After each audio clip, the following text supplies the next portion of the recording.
Akashvani Imphal Nayani Devi ne pau pajari.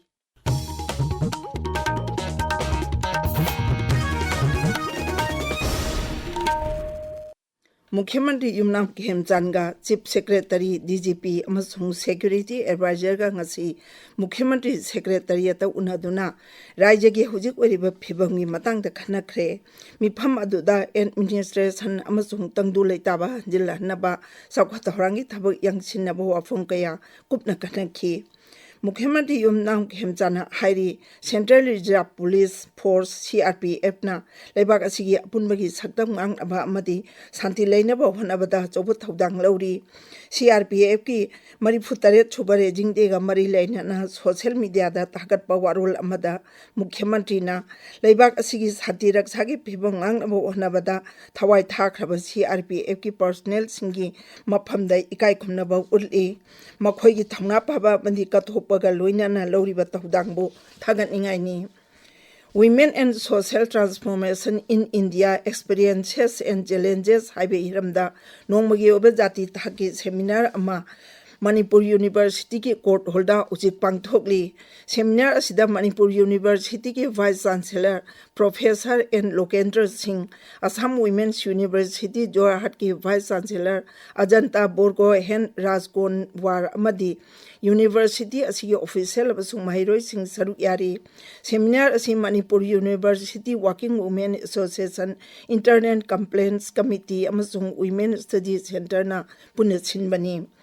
IEC program for Viksit Bharat Guarantee for Rozgar and Ajivika Mission Graminda Imphal oiba Nongmagi oiba Jana Sambat Public Outreach ki matangda media dialogue among asi Imphal ge awang ewasida leba classic hotel da pangthokre Thauram asigi pandam di VBG Ramji gi matangda media gi singawari sanaduna bhap taminaba hengat hanba amasung miam de henna mapung phana khanganaba pandamda pangthokpani Critical Care Critical Choice Highway Iramda Tarataruk Suba Mesokon Lisingani Kuntarung Asi Imphal Rims Jubilee Hall the Pangthokli Conference Asi Rims Imphal The Medical Society na Sinbani Thauram Asida Rims ki Director Professor G. Sunil Kumar Sharma Amati Akhang Aihi Kaya Saruk Yari India Med Department Imphal Center na hairi Raja Sida Lagliban Numin Ini Huni Sida Akhak Arau Yauna Nung Chugani Lagliban Thaukaban Numitana Tamenglong Senapati Imphal East Imphal West Jiribam None Bisnupur Amasung Kakching Jilada Nung Tarbayai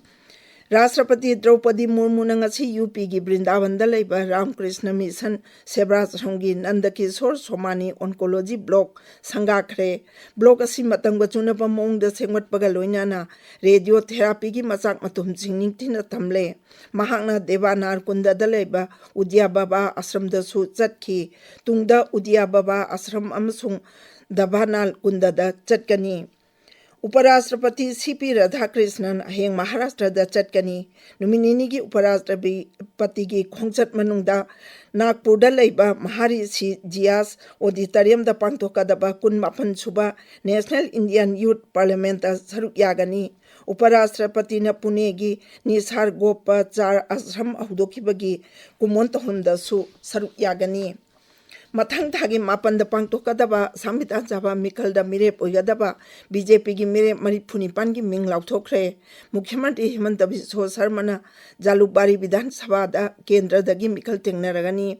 Rajya Sabha gi MP Rameshwar Telina Dulia Jan Kendra dagi amadi Hanagi Lok Sabha MP Rajdeep Royna Silchar Vidhan Sabha Kendra da Mirep oiragani Amarom da Congress na Mirep kuni thoigi ming arang lauthokre All India Congress Committee gi Jerol Amana Hai Lauthokliba Mirep Singh asi Lawara Assam Boroland Upper Assam amasung Barak Valley daleba Vidhan Sabha Kendra Singhini Marak asida Kerala da Congress ki Mirep Kuntra Tariet ki Ani Subalis Lauthokre Dola Sina Ahan Bagi Oina Mirep Yankai Manga Giming Lauthokrabani Raja Asigi Bhot Masing Me Marida Tigani Mapal Thauram Mantri Dr. S. Jaishankarna ngasi Bangladesh High Commissioner Riyaz Hamidulaga unaduna Laibak anigi mari hana chetsan hanabagi matangda wafum kaya khanakre Dr. Jaishankarna ngasi Kazakhstan Ambassador Azamat Tamna Ukhibaga loinana Laibak anigi matangda wafum kaya khanaki Paulu jare.